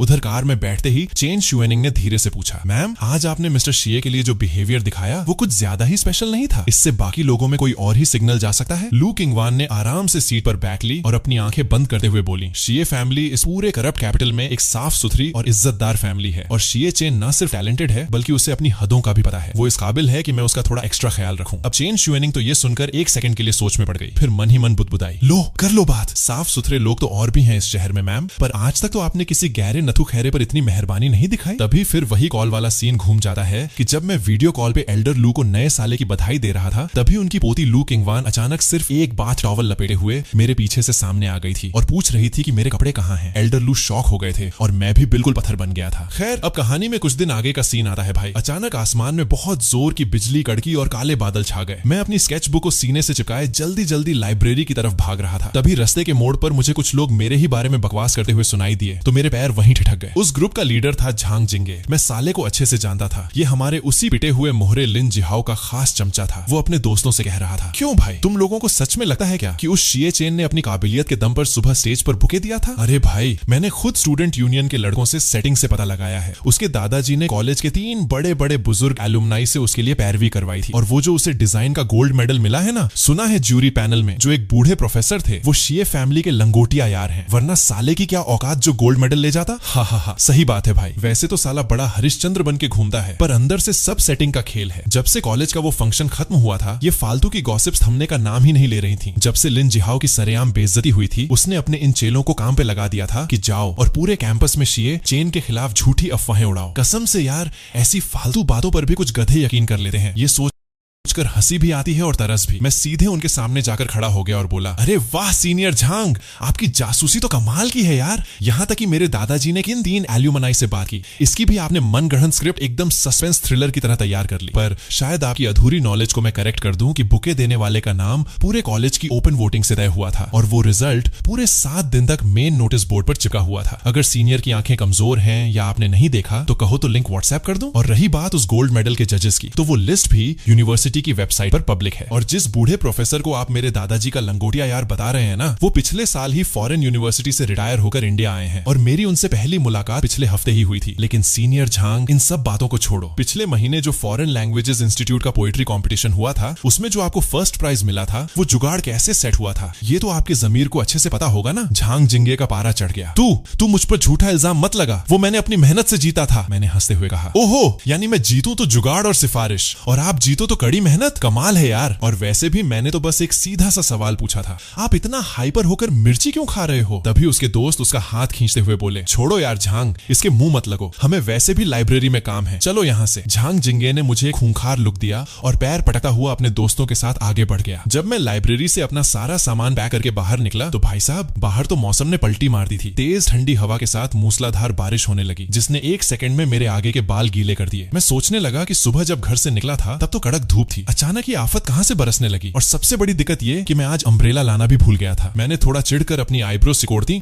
और तभी मेरी नजर सामने पड़ी। लो भाई, झांग जिंगे और उसका वो गैंग भी वहीं शेड के नीचे फंसा हुआ था। कसम से दुश्मन भी वहीं मिलते हैं जहां आप हंसे हो। मैंने टाइम पास करने के लिए बैग से स्केच बुक निकाली और वहीं खड़े खड़े उस बारिश के खूबसूरत व्यू को पेपर पर उतारने लगा। ये देखकर झांग जिंगे फिर तंज कसते हुए बोला, अरे भाई, हमारे शिए खानदान के लाडले के शौक तो देखो, इस आंधी तूफान में भी ड्राइंग चल रही है। मैंने बिना स्केच से नजर हटाए कहा, सीनियर झांग, यहाँ खड़े खड़े फालतू की बकवास करने से लाख गुना बेहतर होगा कि हॉस्टल जाओ और इंग्लिश की डिक्शनरी खोलकर बैठो, वरना अगली बार जो इंग्लिश डिबेट होने वाली है ना, उसमें फिर से नीचे से टॉप करोगे। उसका एक दोस्त फुसफुसाया, साले में एटीट्यूड तो कूट कूट कर भरा है, इंग्लिश से तेज तो इसकी जुबान कैंची की तरह चलती है। झांग जिंगे बड़बड़ाया, सब सेटिंग का कमाल है, वरना हर जगह इसकी दाल कैसे गलती। झांग जिंगे गुस्से के मारे बिल्कुल थर थर कांपने लगा। वो मुझे मारने या कुछ बोलने ही वाला था कि तभी अचानक तेज बारिश के शोर को चीरती हुई एक कार के इंजन की भारी आवाज आई और वो लग्जरी कार सीधे लाइब्रेरी के शेड के आगे आकर रुक गई। वहां खड़े सारे स्टूडेंट्स की आंखें फटी की फटी रह गईं। वो एक बहुत ही महंगी कस्टमाइज्ड सुपर कार थी जो यूनिवर्सिटी कैंपस के अंदर सीधे लाइब्रेरी के गेट पर आकर रुकी थी। ये साफ था कि ये किसी आम रईस की गाड़ी नहीं थी। तभी कार का आगे का दरवाजा खुला और चेन शुएनिंग एक बड़ा सा रॉयल ब्लैक अम्ब्रेला तानकर नीचे उतरी और सीधे मेरी तरफ बढ़ने लगी। उसे अपनी तरफ आता देख मैं भी थोड़ा अटेंशन में खड़ा हो गया। उसने पास आकर बड़े आदर से कहा, मिस्टर शिए, लू बॉस ने आपके लिए ये अम्ब्रेला भिजवाया है। वो एक्चुअली किसी ऑफिशियल काम से यूनिवर्सिटी आई थी और उन्होंने गाड़ी से आपको यहाँ बारिश में फंसा हुआ देख लिया। आसपास के लोगों की नजरें शॉक होकर मेरी तरफ टिक गईं। मैंने जल्दी से हाथ बढ़ाकर वो अम्ब्रेला लिया और कहा, thank you so much assistant chain, please मेरी तरफ से लू बॉस को बहुत बहुत थैंक यू बोलिएगा। मैं किसी और दिन में ये अम्ब्रेला उन्हें पक्का सेफली रिटर्न कर दूंगा। चेन शुएनिंग ने हल्के से स्माइल करते हुए सिर हिलाया और बोली, अरे मिस्टर शिए, आप बेकार में फॉर्मल हो रहे हैं। लू बॉस ने साफ साफ कहा है कि ये अम्ब्रेला उन्होंने आपको गिफ्ट किया है, इसे वापस करने की कोई जरूरत नहीं है। वैसे लू बॉस का आगे एक और इंपॉर्टेंट शेड्यूल है, तो मैं अब चलती हूँ, टेक केयर। वो गाड़ी में बैठी, कार ने एक स्मूथ टर्न लिया और देखते ही देखते बारिश की चादर में ओझल हो गई। अब भाई, मुझे अपने आसपास उन लोगों की जलती हुई और हैरान नजरें साफ महसूस हो रही थीं। मैंने अपना सिर झुकाया और उस अम्ब्रेला को गौर से देखा। तभी मेरे पास खड़ी एक लड़की अचानक चौंकर धीरे से बोली, अम्ब्रेला पर लोगो है। वो बेचारी अभी अपनी बात पूरी भी नहीं कर पाई थी कि उसकी सहेली ने झटके से उसका हाथ खींचा और मुंह पर उंगली रखकर उसे चुप रहने का इशारा किया कि फालतू मत बोल। मैंने जब अम्ब्रेला के लेदर हैंडल को ध्यान से देखा तो उसके ऊपर चांदी से नक्काशी किया हुआ एक बहुत ही क्लासी और छोटा सा सिल्वर लोगो बना हुआ था। भाई, वो कोई आम लोगो नहीं था, वो खुद लू किंगवान का अपना पर्सनल और एक्सक्लूसिव फैमिली लोगो था। ये देखकर तो भाई झांग जिंगे का चेहरा बिल्कुल मुर्दे की तरह सफेद पड़ गया। वो डर के मारे चुपचाप खिसकर लाइब्रेरी के गहरे कोने में जाकर छुप गया। अब उसे समझ आ चुका था कि कॉलेज सेलिब्रेशन वाले दिन उस पावरफुल लेडी ने जो सरेआम शिए चेन का साथ दिया था, वो कोई इत्तेफाक या वन टाइम मजाक नहीं था। अब उसके दिमाग में बस एक ही डर सता रहा था कि कि जो गंदी अफवाहें उसने पूरे कैंपस में फैलाई हैं, कहीं उसके लिए शिए चेन अब उसका करियर बर्बाद करके उससे तगड़ा बदला न ले ले। जब मैं वीडियो कॉल पे एल्डर लू को नए साल की बधाई दे रहा था ना, तभी उनकी पोती लू किंगवान अचानक सिर्फ एक बाथ टॉवल लपेटे हुए मेरे पीछे से सामने आ गई और आकर क्या बोलती है, मेरे कपड़े कहाँ हैं? भाई साहब, ये देखकर एल्डर लू तो शॉक होकर बिल्कुल फ्रीज हो गए और मेरी तो सिटी पिटी ही गुल हो गई। शिफ्ट होता है शिए फैमिली के बड़े से घर में, जहाँ बड़े भैया यानी शिए चेन बीमार पड़े हैं। भाई, प्रोफेसर झांग का चेहरा देखकर ही लग रहा था कि हालत बहुत टाइट है। वो बोले कि इस वक्त शिए चेन का बुखार 39 डिग्री सेल्सियस पर पहुंच चुका है। प्रोफेसर झांग ने साफ साफ बता दिया कि मार्केट में मिलने वाली जो नॉर्मल बुखार और सूजन कम करने वाली दवाइयां हैं ना, वो इस वक्त शिए चेन पर बिल्कुल भी असर नहीं कर रही हैं। ये सुनते ही शिए नियंसी के होश उड़ गए। वो तुरंत दौड़ते हुए भाई के बेडरूम की तरफ भागी। बेडरूम का दरवाजा खोलते ही दवाइयों की इतनी तगड़ी स्मेल आई कि सीधे नाक में चढ़ गई। शिए नियंसी की आईब्रो बिल्कुल सिकुड़ गई। उसने आगे बढ़कर भाई के माथे पर हाथ रखा तो वो तवे की तरह तप रहा था। उसका दिल एकदम बैठ गया कि हे भगवान, ये क्या हो गया। वहीं बेड के पास फैमिली डॉक्टर खड़े थे और उनके साथ प्रोफेसर झांग भी बड़े उदास चेहरे के साथ अपना मेडिकल बॉक्स समेट रहे थे। प्रोफेसर झांग ने बड़े गंभीर होकर शिए नियंसी के हाथ में एक टेस्ट रिपोर्ट थमाई और बोले, शिए नियंसी बेटा, बात बहुत सीरियस है। टेस्ट रिजल्ट से पता चला है कि शिए चेन को इस वक्त टाइप वीआई का वो खतरनाक और दुर्लभ ड्रग रेसिस्टेंट बैक्टीरिया दवाइयों को बेअसर करने वाला बैक्टीरिया का इन्फेक्शन हुआ है, जो आजकल हवा में फैला हुआ है। हमें तुरंत इसका कोई खास ट्रीटमेंट शुरू करना होगा। ये जो दवा मेरे हाथ में है ना, पिछले हफ्ते ही मैंने इसे एक बहुत ही सीरियस पेशेंट पर यूज किया था। इस बैक्टीरिया ने आजकल बहुत कोहराम मचा रखा है। पिछले महीने ही एक फॉरेन मेडिकल जर्नल में छपा था कि अगर इस बैक्टीरिया के इन्फेक्शन के बाद 48 घंटे के अंदर सही स्पेसिफिक दवा नहीं मिली तो कॉम्प्लिकेशंस, जान का खतरा बढ़ने का रिस्क 60% तक बढ़ जाता है। प्रोफेसर झांग ने एक ठंडी सांस भरते हुए कहा, इस छोटे भाई को तो मैं अपने बच्चे जैसा मानता हूं, पर सच कहूं तो मेरे पास भी अब कोई दूसरा रास्ता नहीं बचा है। फिर उन्होंने अपने मेडिकल बॉक्स से एक जेनेटिक मैप जीन का नक्शा निकाला और उस पर एक पॉइंट की तरफ उंगली दिखाते हुए बोले, देखो बेटा, इस वक्त पूरे देश में सिर्फ 2 ही ऐसी जगहें हैं जहां इस खास दवा का स्टॉक मौजूद है। एक तो सरकारी स्पेशल इन्फेक्शियस डिजीज सेंटर है और दूसरा है लू फैमिली लू किंगवान की, वो 5 प्राइवेट मेडिकल टीमें। पर दिक्कत यह है कि सरकारी हॉस्पिटल का जो स्टॉक था वो तो कल ही शहर के इन्फेक्शियस डिजीज हॉस्पिटल में भारी तादाद में आए मरीजों के इलाज के लिए भेज दिया गया है। अब वहां कुछ नहीं बचा, यानी इस वक्त पूरे शहर में सिर्फ लू फैमिली के पास ही इसके टोटल 6 डोज बचे हैं। अब शिए नियंसी सोच में पड़ गई कि लू फैमिली का रुतबा सदियों पुराना है। वो सिर्फ बिजनेस की दुनिया के किंग नहीं है, बल्कि हेल्थ और एजुकेशन के सेक्टर में भी उनकी जड़ें बहुत गहरी हैं। अगर बाहर के लोगों को जरा भी भनक लग गई कि शिए फैमिली को अपने वारिस की जान बचाने के लिए लू किंगवान के सामने हाथ फैलाना पड़ा है, तो मार्केट में यह मैसेज जाएगा कि शिए फैमिली की पावर कम हो रही है। यहां तक कि साउथ हाई टेक जोन का जो बड़ा प्रोजेक्ट अभी चल रहा है उस पर भी आंच आ सकती है और कंपनी की क्रेडिबिलिटी मार्केट में इज्जत को भारी नुकसान हो सकता है। तभी बेड पर लेटे लेटे भाई ने कमजोर आवाज में कहा, दीदी, मुझे बस एक नॉर्मल सा बुखार है, कोई ऐसी जानलेवा बीमारी नहीं है जिसके लिए हम लू फैमिली के सामने जाएं। अगर हम इस छोटी सी बात के लिए उनके पास दवा मांगने गए तो हम बहुत बेवकूफ और कमजोर लगेंगे। इससे तुम्हारी और शिए फैमिली की साख पर बटा लगेगा। तुम ऐसा करो, मैं किसी तरह फॉरेन की फार्मेसियों से कांटेक्ट करने की कोशिश करता हूं। पर प्रोफेसर झांग ने तुरंत टोकते हुए कहा, अगर हम फॉरेन के ड्रग फैक्ट्रियों से दवा मंगवाएंगे भी ना तो उसे इंडिया डिलीवर होने में कम से कम 3 दिन लग जाएंगे। और भगवान के लिए समझो, शिए चेन के पास 3 दिन का टाइम बिल्कुल नहीं है। शिए नियंसी ये सुनकर तुरंत अपने ऑफिस रूम की तरफ भागी। उसने ड्रॉर के बिल्कुल अंदर से एक बिजनेस कार्ड निकाला। वो कार्ड किसी और का नहीं बल्कि खुद लू किंगवान का था। उसने कांपते हाथों से नंबर डायल करने के लिए जैसे ही कॉल बटन पर उंगली रखी, तभी चमत्कार हुआ भाई, उसका फोन खुद ब खुद बज उठा।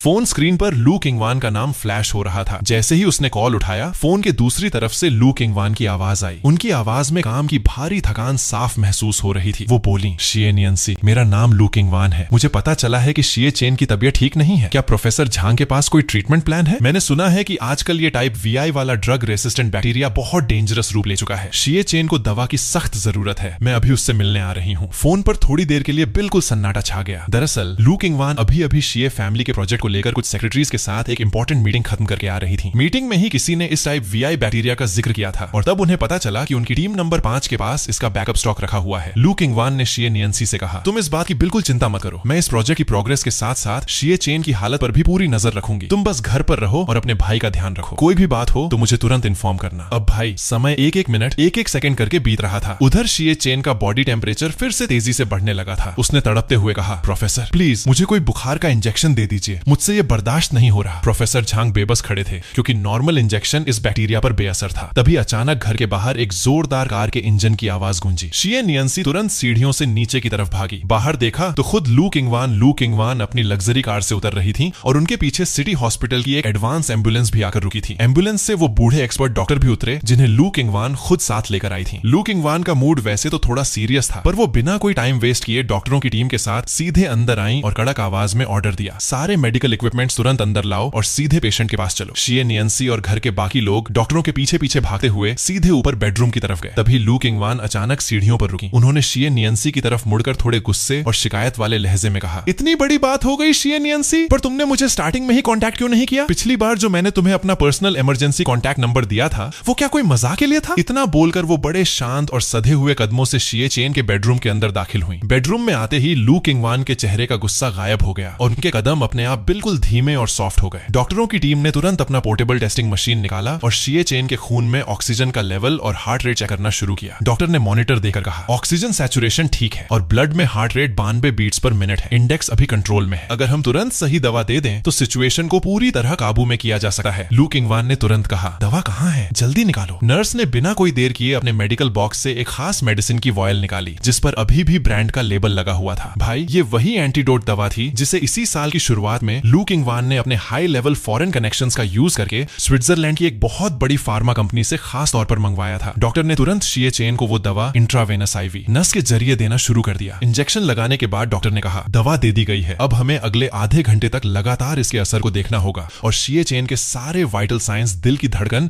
बीपी पर पैनी नजर रखनी होगी। आगे का जो भी मेडिकेशन, रूटीन और केयर करने के रूल्स हैं, मैं उसके बारे में प्रोफेसर झांग से डिटेल में बात कर लेता हूं। तभी लू किंगवान ने प्रोफेसर झांग की तरफ देखा और बोली, प्रोफेसर झांग, अगर आपकी लैब को इस बैक्टीरिया का जेनेटिक मैप, वायरस का स्ट्रक्चर या इस दवा का मॉलिक्यूलर फॉर्मूला चाहिए तो मैं अपनी टीम से कहकर वो सारा रिसर्च डेटा आपको भिजवा दूंगी। ये आपके फ्यूचर मेडिकल रिसर्च में बहुत काम आएगा। शिये नियंसी ये सब देकर मन ही मन सोच रही थी कि उसे लगा था लू किंगवान सिर्फ दवा भिजवा देंगी, पर वो तो खुद सारे बड़े डॉक्टरों को लेकर यहाँ आ गई, यहाँ तक कि वो उनकी लैब के रिसर्च का भी ख्याल रख रही हैं। शिये नियंसी को लगा कि लू किंगवान के बारे में उसकी पुरानी सोच कितनी छोटी थी। लू किंगवान बेडरूम में रखे सोफे पर बैठ गई। उनकी नजरें लगातार उस मेडिकल मॉनिटर पर टिकी हुई थी। वो तब तक वहां से टस से मस नहीं हुई जब तक कि मॉनिटर पर शिये चेन का हार्ट रेट और बॉडी टेम्परेचर धीरे धीरे नीचे नहीं आ गया। जैसे ही रीडिंग नॉर्मल हुई, लू किंगवान ने राहत की एक बहुत ही गहरी सांस ली। फिर वो सोफे से उठी और धीरे से शिये चेन के बेड के पास जाकर खड़ी हो गई। शिये चेन का उतरा हुआ और बीमारी से बेहाल चेहरा देकर उन्हें अचानक अपने कजिन के छोटे बेटे की याद आ गई, जो बचपन में जब भी बीमार पड़ता था तो कड़वी दवा खाने से पहले हमेशा लॉलीपॉप मांगता था। लू किंगवान ने बिना सोचे समझे आदतन अपने ओवरकोट की पॉकेट में हाथ डाला और भाई साहब, उनकी किस्मत देखो, पॉकेट से सच में एक मिल्क कैंडी दूध वाली टॉफी निकल आई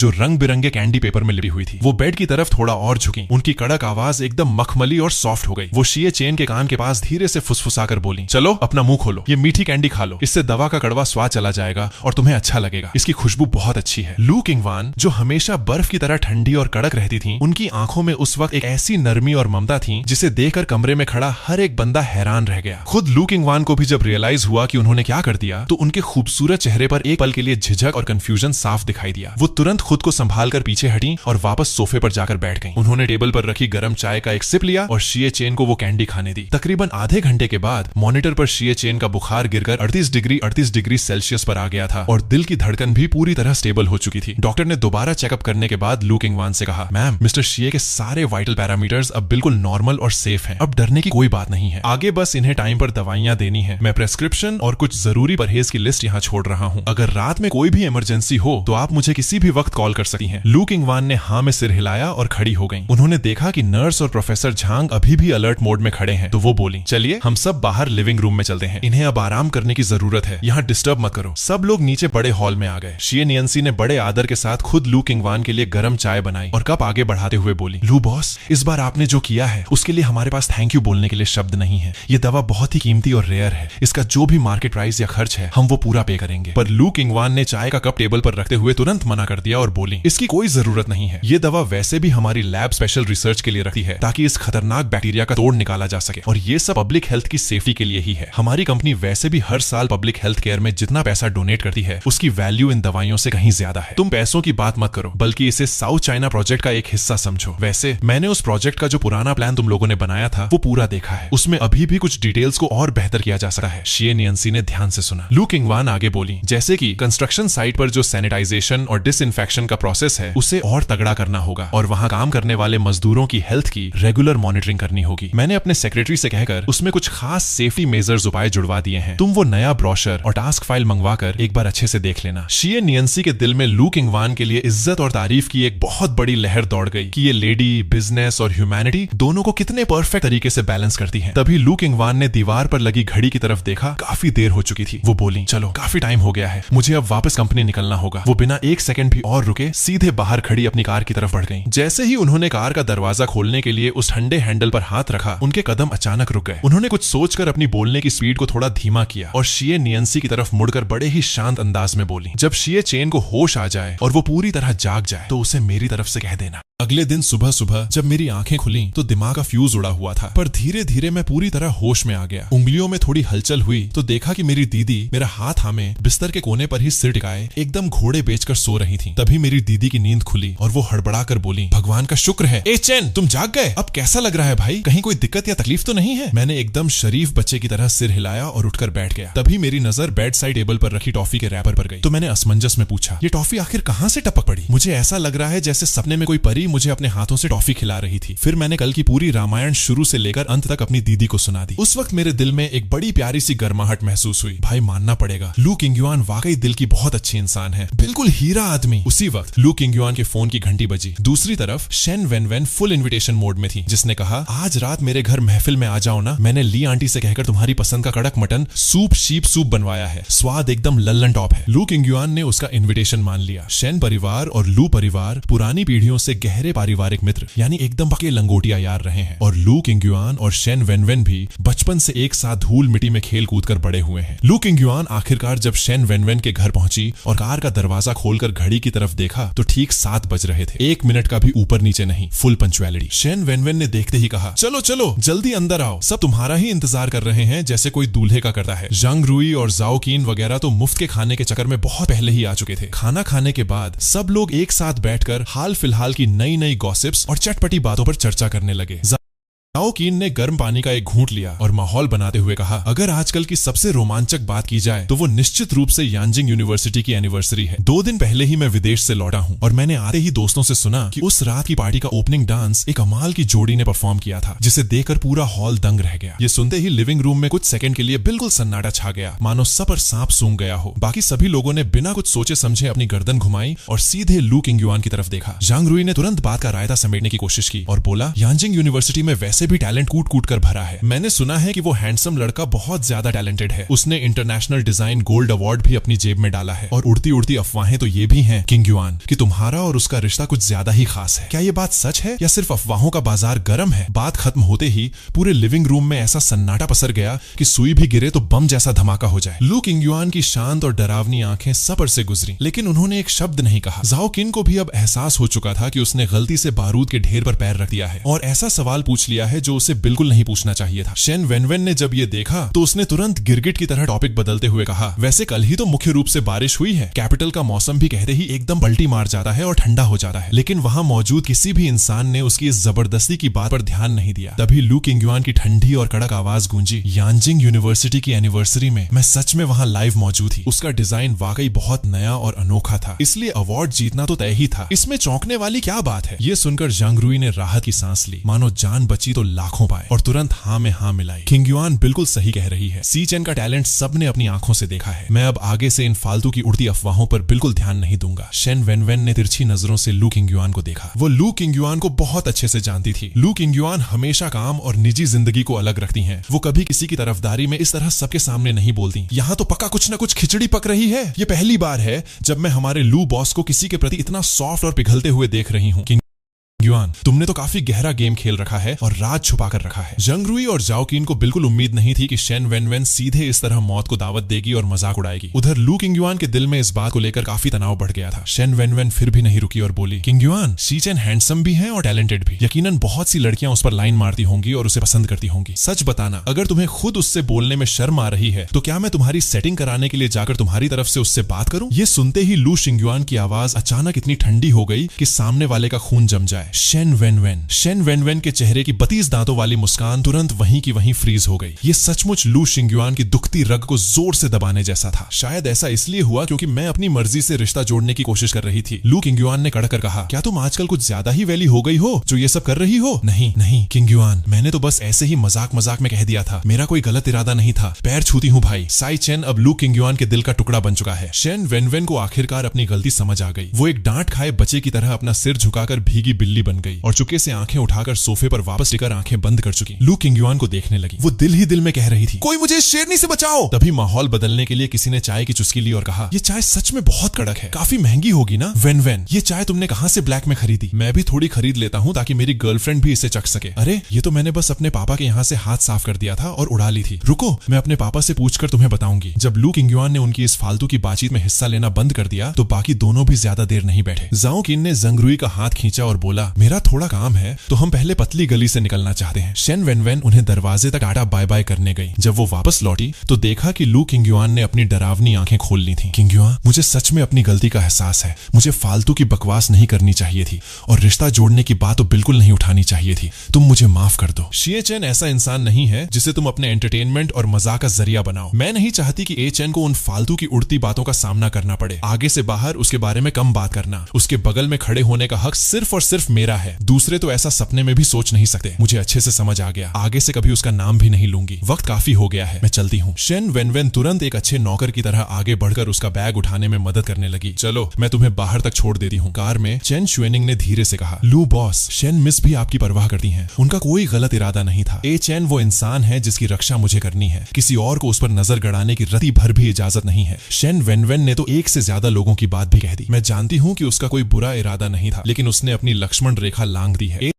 चेन सर्कल के उन मर्दों जैसा नहीं है जिनके साथ जब मर्जी मजाक किया जाए या जबरदस्ती रिश्ता जोड़ा जाए। वो मेरा इंसान है। किसी और को बीच में आकर दलाल या मैच मेकर बनने की जरूरत नहीं है। लू बॉस को शाई मिस्टर से सच में एकदम लैला मजनू वाला सच्चा प्यार हो गया है। वो अफवाहें अगर बाहर फैली तो सच में उनके नाम के लिए अच्छा नहीं होगा। आगे से अगर किसी ने भी मेरे और उसके बारे में कोई भी फालतू बात की तो सीधे उसका मुंह बंद कर देना और बात दबा देना। जी बिल्कुल लू बॉस। कार लू किंगयुआन के घर के गेट पर पहुंची। चेन शुएनिंग कार को अंदर ले जाने ही वाली थी कि लू किंगयुआन ने अचानक ब्रेक लगवाया और कहा, यांजिंग यूनिवर्सिटी के पास वाली उस डेजर्ट शॉप पर चलो। पिछली बार जब साई चेन बीमार पड़ा था तो लू बॉस ने इसी दुकान की मिल्क कैंडी से छोटे बच्चे की तरह बहलाकर उसे कड़वी दवा पिलाई थी। डेजर्ट शॉप के बंद होने का वक्त होने ही वाला था। मालिक ने लू किंगयुआन को अंदर आते देखा तो तुरंत वीआईपी ट्रीटमेंट देने के लिए आगे बढ़ा। क्या वही पिछली बार वाली मिल्क कैंडी ही लेनी है? हाँ, 2 डिब्बे और पैक कर दो। घर पहुंचकर लू किंगयुआन ने मिल्क कैंडी को स्टडी रूम के दराज में सबसे सामने वाली जगह पर रख दिया। उन्हें 2 दिन पहले शाई कियांग का भेजा हुआ मैसेज याद आया। लू बॉस, ए चेन ने डिजाइन कॉन्टेस्ट में गोल्ड मेडल जीतकर झंडे गाड़ दिए हैं। उसने कहा कि आपके इस सपोर्ट के लिए बहुत बहुत शुक्रिया। मैं पहले से ही जानती थी कि ए चेन मुझे कभी नीचा देखने नहीं देगा और मुझे जो करने की जरूरत है वो सिर्फ उसकी हिफाजत नहीं है बल्कि उसे धीरे धीरे मेरी आदत लगानी है, मेरी देखभाल का आदी बनाना है, जब तक कि वो मेरे बिना एक पल भी न रह सके। इस जिंदगी में वो सिर्फ मेरा ही हो सकता है। जिसकी भी हिम्मत हुई उस पर डोरे डालने की, मैं उस इंसान को छठी का दूध याद दिला दूंगी। मैं वॉकिंग स्ट्रीट के एंट्रेंस पर खड़ा था, हाथ में साइड एड की दी हुई पर्ची को ऐसे कसकर पकड़े हुए था जैसे कोई खजाना हो। अगले हफ्ते मेरे दादाजी का 80वां जन्मदिन है। दादाजी जिंदगी भर प्राचीन कलाकृतियों और पेंटिंग्स के ऐसे दीवाने रहे हैं कि साधारण चीजों को तो वो घास भी नहीं डालते। मैंने पहले एंटीक मार्केट से एक डुआंगशी इंकस्टोन ढूंढने का सोचा था, लेकिन पिछले हफ्ते पापा से सुना कि दादाजी आजकल अक्सर एक पुराने इंकस्टोन के लिए बच्चों की तरह बड़बड़ाते रहते हैं। इसलिए पापा ने मुझे इस फ्यू वान यान नाम की गुप्त जगह का पता दिया था। मैंने एंटीक चीजों की समझ रखने वाले कुछ 1.5 शाने दोस्तों से पूछा था, लेकिन उन्होंने कभी इसके बारे में नहीं सुना था। बस धुंधला सा याद था कि किसी ने जिक्र किया था कि ये वॉकिंग स्ट्रीट की गहराइयों में छुपा हुआ एक VIP वीआईपी प्राइवेट क्लब है जो सिर्फ पुराने और खास ग्राहकों के लिए खुलता है। करीब 20 मिनट पैदल चलने के बाद मेरी नजर अनजाने में एक संकरी सी पतली गली पर पड़ी। गली के मुहाने पर एक ब्लैकवुड का साइन बोर्ड लटका हुआ था जो ज्यादा तड़क भड़क वाला नहीं था। मैं तेजी से गली के अंदर गया और हाथ बढ़ाकर तांबे के भारी डोर नॉक को खटखटाया। तभी एक वेटर ने अपना सिर बाहर निकाला और पूछा, एक्सक्यूज मी सर, क्या आपका कोई अपॉइंटमेंट है? अपॉइंटमेंट? मुझे उम्मीद नहीं थी कि इस छोटी सी जगह पर आने के लिए भी पहले से इतनी नौटंकी और बुकिंग करनी पड़ेगी। हेलो, मैं शी कियांग का बेटा हूँ। मेरे पापा ने कहा था कि यहाँ जन्मदिन के लिए एकदम कड़ा तोहफा मिल जाएगा, इसलिए मुझे यहाँ देखने के लिए भेजा है। साई कियांग कौन है? वेटर की आंखों में असमंजस की एक लकीर तैर गई, मानो उसने किसी एलियन का नाम सुन लिया हो। ठीक उसी वक्त हवा का एक तेज झोंका आया। मेरी कोहनी पर टंगा हुआ काला छाता हवा से थोड़ा हिल गया। वेटर की नजर जैसे ही छाते के ऊपर बने खास एम्बलम लोगो पर पड़ी, उसका पहले का अकड़ू और रूखा रवैया तुरंत 180 डिग्री घूमकर बेहद सम्मानजनक और जी हुजूर वाले व्यवहार में बदल गया। तो आप लू बॉस के दोस्त हैं? अरे सर, कृपया जल्दी अंदर आइए। अभी जो भी नासमझी में गुस्ताखी हुई उसके लिए कृपया अपने इस छोटे भाई को क्षमा करें। हॉल में एक अधेड़ उम्र का आदमी तेजी से कदम बढ़ाता हुआ आया और बोला, साई मिस्टर, कृपया इस तरफ चलिए। मैं यहाँ का मैनेजर जू जिंगमिंग हूँ। अभी स्टाफ थोड़ा नया और नासमझ था जिसने आपके जैसे खास मेहमान के साथ थोड़ा रूखा बर्ताव किया। कृपया आप बड़े दिल से इसे भूल जाएं और मुझे माफ करें। कोई बात नहीं, ये मेरी ही गलती है कि मैंने पहले से अपॉइंटमेंट नहीं लिया था। मैं आज यहाँ अपने दादाजी के 80वें जन्मदिन के लिए गिफ्ट चुनने आया हूँ। उन्हें एंटीक चीजें और पेंटिंग्स बहुत पसंद है। मैनेजर जू जिंगमिंग की आंखें चमक उठी। कृपया आप बिल्कुल निश्चिंत रहें सर, हमारे पास जो भी कलेक्शन है वो बहुत ही कड़े सिलेक्शन से गुजर कर आया है। इस बात की पूरी गारंटी है कि यहाँ हर चीज बिल्कुल असली है। आप मेरे साथ वीआईपी एरिया में चलिए। ऊपर जो चीजें हैं वो आपकी पसंद और जरूरत के हिसाब से बिल्कुल परफेक्ट रहेंगी। मैनेजर जू जिंगमिंग ने बड़े ध्यान से दरवाजा खोला और मुझे चीजें दिखाने लगे। थैंक यू सर, जरा इस प्राचीन पत्थर से बने इंकस्टोन को देखिए। ये प्राचीन खदान के बेहद स्मूथ पत्थर से बना है। इसका रंग नीला है और इसके ऊपर प्राकृतिक रूप से दीर्घायु लॉन्जेविटी का प्रतीक बना हुआ है जो जन्मदिन के तोहफे के लिए सबसे बेस्ट है। मैंने उस इंकस्टोन को बड़े ध्यान से देखा। ये वाकई एक दुर्लभ और असली चीज थी। ये तो सच में बहुत बढ़िया है। इसकी कीमत कितनी है? अरे सर, आप लू बॉस के दोस्त हैं, हम आपसे पैसे कैसे ले सकते हैं? इस इंकस्टोन को हमारी तरफ से लू बॉस के लिए एक बर्थडे गिफ्ट समझकर रख लीजिए। मुझे उम्मीद है कि आप इसे स्वीकार करेंगे। ऐसा कैसे हो सकता है? मैं इतनी कीमती चीज मुफ्त में नहीं ले सकता। आप मुझे सही दाम बताइए, मैं पूरा पेमेंट करूंगा। अरे सर, आप इतने शिष्ट मत बनिए। जब आप हमारी कंपनी के एक बेहद खास मेंबर हैं तो आप हमारे लिए भी उतने ही आदरणीय हैं। उस साल जब हमारा नया हेडक्वार्टर खुला था तब काफी बड़ी मुसीबत आ गई थी। तब मैंने लू बॉस से ही मदद मांगी थी और उन्होंने ही उस समस्या को सुलझाया था। अब जाकर मुझे पूरी बात समझ आई। ये तो मैनेजर जू जिंगमिंग असल में लू किंगयुआन के रुतबे और चेहरे की वजह से मेरा इतना सम्मान कर रहे थे और मुझे वो चीज मुफ्त में दे रहे थे। मेरे दिल में थोड़ी कशमकश हुई। मैंने थोड़ा हिचकिचाते हुए कहा, मैनेजर जू, आपकी इस भलाई के लिए बहुत बहुत शुक्रिया, लेकिन ये गिफ्ट मैं ऐसे मुफ्त में नहीं ले सकता। अगर आप इसके पैसे नहीं लेंगे तो फिर मैं इसे नहीं खरीदूंगा। सर, आप तो मुझे धर्म संकट में डाल रहे हैं। अगर लू बॉस को पता चला कि मैंने आपसे पैसे लिए हैं तो मेरी ये मैनेजर की कुर्सी ही छिन जाएगी। ऐसा करते हैं, आप इसे अभी ले जाइए। एक तरह से इसे उधार समझ लीजिए। जब आप लू बॉस से मिले तो उनसे पूछ लीजिएगा। अगर वो कहें कि पैसे दे दो तो आप पैसे भिजवा दीजिएगा। कैसा रहेगा? ये ऑफर मुझे काफी व्यावहारिक लगा। मुझे वो इंकस्टोन सच में बहुत पसंद आया था और मेरे दादाजी को भी ये बेहद पसंद आता। वैसे भी समझदार लोग किसी को जबरदस्ती मजबूर नहीं करते। जब मैं लू किंगयुआन से मिलूंगा तभी इसके पैसे दे दूंगा या किसी दूसरे तरीके से इस एहसान को चुका दूंगा। ये सोचकर मैंने हामी भर दी और उसे ले लिया ताकि बाद में लू किंगयुआन से मिलकर सब साफ कर सकूं। मैनेजर जू जिंगमिंग ने राहत की सांस ली और तुरंत अपने स्टाफ से कहकर उसे बड़े ही खूबसूरत बॉक्स में पैक करवा दिया। सर, आप यहाँ बहुत कमाते हैं। चलिए मैं आपको पूरा क्लब घुमा देता हूँ, शायद आपको कोई और कलेक्शन भी पसंद आ जाए। मैंने मना नहीं किया और उनके साथ आगे बढ़ गया। गैलरी के एक कोने में खड़े होकर मेरी नजर एक पेंटिंग पर पड़ी जिसमें बने झींगे श्रिम्प बिल्कुल जिंदा और असली लग रहे थे। मेरे कदम वहीं के वहीं रुक गए। मुझे बचपन से ही ऐसी कलाकृतियां बहुत पसंद थी और मेरे घर में भी ऐसा एक कलेक्शन था, पर मुझे उम्मीद नहीं थी कि ऐसी अनमोल पेंटिंग यहाँ देखने को मिलेगी। मैंने कहा, थैंक यू सर, ये पेंटिंग वाकई बहुत कमाल की है। सर, ये पेंटिंग हमारे पूरे डिपार्टमेंट के सबसे बड़े खजानों में से एक है। लू बॉस को भी ये पेंटिंग बेहद पसंद है। वो जब भी यहाँ आती हैं तो काफी देर तक इसे निहारती रहती हैं।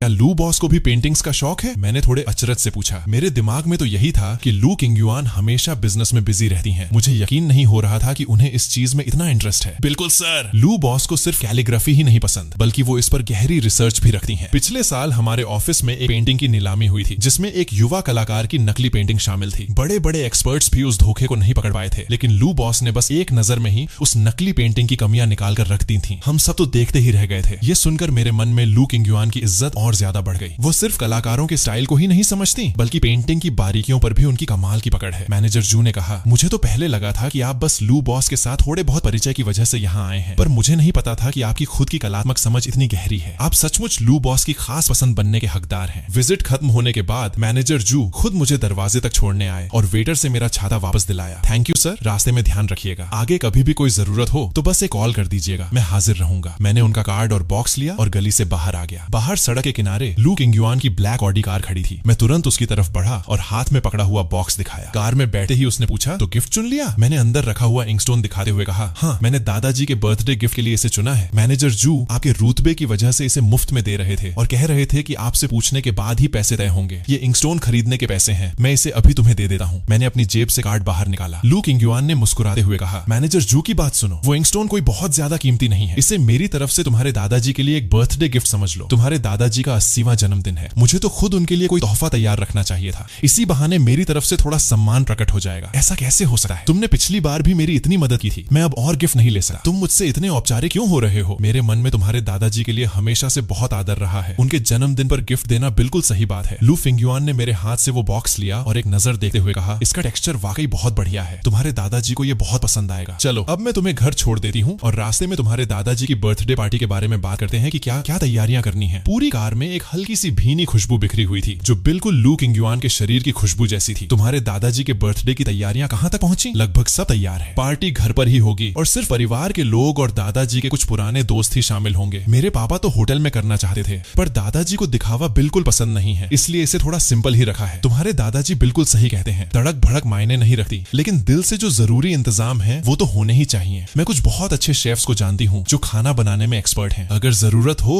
तो मैं उन्हें तुम्हारे घर मदद के लिए भेज दूं? अरे नहीं, इसकी जरूरत नहीं है। हमने घर पर पहले से ही एक शेफ हायर कर रखा है और लोगों की जरूरत नहीं पड़ेगी। मैंने पहले ही उनसे कांटेक्ट कर लिया है, वे कल तुम्हारे घर आकर रिपोर्ट कर देंगे। और वो चाय जो तुम्हारे दादाजी को पसंद है, मैंने उसके लिए भी बोल दिया है, कल वो भी भिजवा दूंगी। ये सुनकर मेरे दिल में एक बड़ी प्यारी सी गर्माहट महसूस हुई। मुझे यकीन नहीं हो रहा था कि वो इतनी केयरिंग और विचारशील हैं कि उन्हें मेरे दादाजी की पसंद के खाने और चाय के बारे में सब पता है। जब कार हमारे घर के दरवाजे पर रुकी तो मुझे अचानक उस ऑफिस में देखी पेंटिंग याद आई। मैंने पूछा, लू बॉस, क्या तुम्हें भी पेंटिंग्स का शौक है?